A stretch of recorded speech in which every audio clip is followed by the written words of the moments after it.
Elle vous a prescrit de l'œstradiol. Oui. La plupart des médecins sont contre l'avortement. Ils pensent que les femmes ne devraient pas pouvoir disposer de ce choix. L'œstradiol sert à renforcer l'embryon. Mademoiselle, il faut l'accepter. Vous n'avez pas le choix. Abortion is one of the most personal and complex choices a woman can make. It's never just one moment, one choice. Every story is shaped by relationships, circumstances, and even future dreams. Through film, we step into this woman's life and begin to understand the stories behind their choice.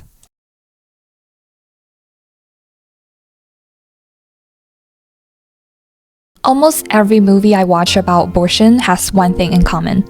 The father is absent from the narrative. And honestly, that reflects a reality we see way too often. Take the movie Never Really, Sometimes, Always. The story follows Autumn, a teenage girl dealing with an unplanned pregnancy, forced to travel out of state for an abortion. But the guy who got Autumn pregnant is completely missing from the story. No conversation, no shared decision. It's just Autumn and her cousin, two young girls trying to navigate an impossible situation. They have no money for a hotel, barely enough for food, and struggles to afford bus tickets to go back home. And then there's that scene, the one where she got asked a series of clinical questions. At first, it feels routine, but then, little by little, the truth comes out. Autumn's past, the abusive relationship she never talks about. It's quiet, it's heavy, and in that moment, you realize just how much she's been carrying alone. It's just a couple more questions, all right? Your partner has made you have sex when you didn't want to. Never, rarely, sometimes, always. It's okay.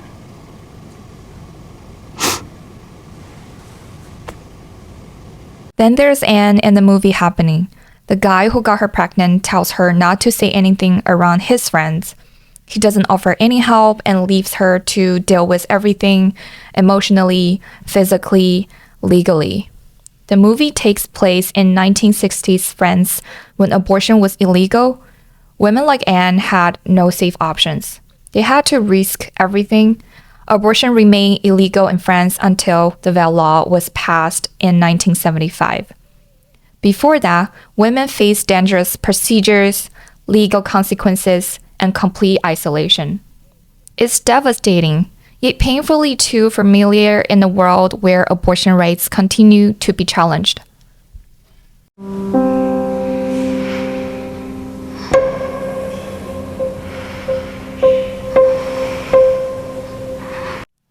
For a lot of women, deciding to have abortion is also about the future they're trying to build. Take Anne from the movie Happening. She loves literature, talks about Albert Camus and Jean-Paul Sartre all the time. She's one of the best students in her class. She's so good that even her teachers give her extra attention. She knows working hard and going to school will help her working class family have a better life. But then she gets pregnant. All of a sudden, everything she worked for is at risk. So she has to make a choice.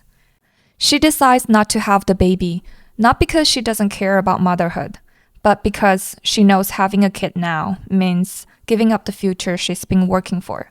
Most young women are told that one day they will be moms. It's not even a question, it's just how life works. You grow up, you have kids, just like your mom did, but no one really asks if that's what you want. No one really talks about what you have to give up when you become a parent. People make motherhood sound natural, like it just happens. But what about the sacrifices? The career goals, personal dreams, and even basic freedoms that often take a backseat when you become a parent. Those conversations rarely happen. Instead, it's treated like something every woman will just figure out along the way. Anne's story shows that it's okay to say no to motherhood, that choosing a different path doesn't mean rejecting its value. Instead, it's about having the freedom to decide what's right for you. Le genre de maladie qui ne frappe que les femmes et qui les transforme en femmes au foyer.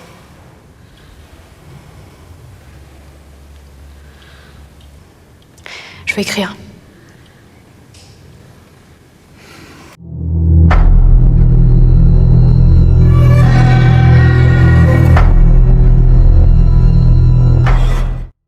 Body horror is having a moment. We see the human body violated and transformed in Titan, where flesh merges with machine in shocking, unsettling ways. In substance, the body breaks down, mutates, and becomes something unrecognizable.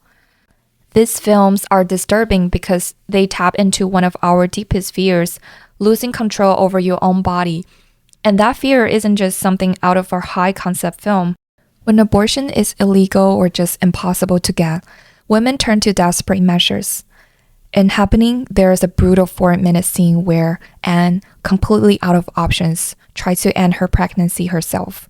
She takes a long, sharp knitting needle and sterilizes it with fire. Then she inserts it into her own body in an attempt to abort. The metal is hard, her body is soft. The contrast is unbearable.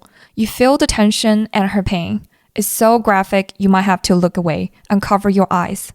It's raw and it's uncomfortable. And in that moment, it feels like a body horror movie. The terror of losing control over your own body. The invasion of something that shouldn't be there.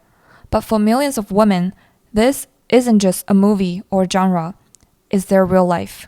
The horror of losing bodily autonomy isn't just on screen. It's lived. But loss of control isn't the whole story. When the world takes power away from women, they found ways to take it back. Sometimes it's in small, quiet acts. Other times it's raw, messy, and painful. Either way, it's a fight to reclaim what was stolen. And never really, sometimes always. Autumn is trapped in a world where men constantly try to control her. Her creepy boss kisses her hand without permission. Her ex-boyfriend spits slut at her. And every step toward getting an abortion feels like running into a wall. But in one moment, she does something just for herself. She takes a safety pin and pierces her own nose. So why does the director show this scene? Autumn's body has been forced into a pregnancy she doesn't want, and she can't access the healthcare she needs. When the right to control her own body is denied, she finds a way to reclaim it through a small, painful, defiant act.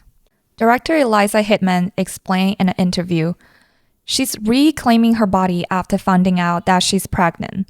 But it also shows so much about how she feels about herself, and it alludes to something sexually violent. So yes, it's a small act, but it resonates and speaks to something larger. Hittman shows us that in a world that relentlessly strips women of their agency, they will still find ways to reclaim it, even if it's small, even if it's violent, even if it's self-destructive. It's still theirs. In the bad side of the world, there's Juno, a teenager found herself unexpectedly pregnant. While the situation is complicated, the world around her mostly show up with support. Her parents are understanding, and a well-off couple steps in to adopt her baby. In Knocked Up, a drunken one-night stand leads to an unplanned pregnancy. Somehow, the couple figure out together and eventually grow into a committed relationship. Both of these films are comforting, warm, and full of hope. And they connected with a wild audience.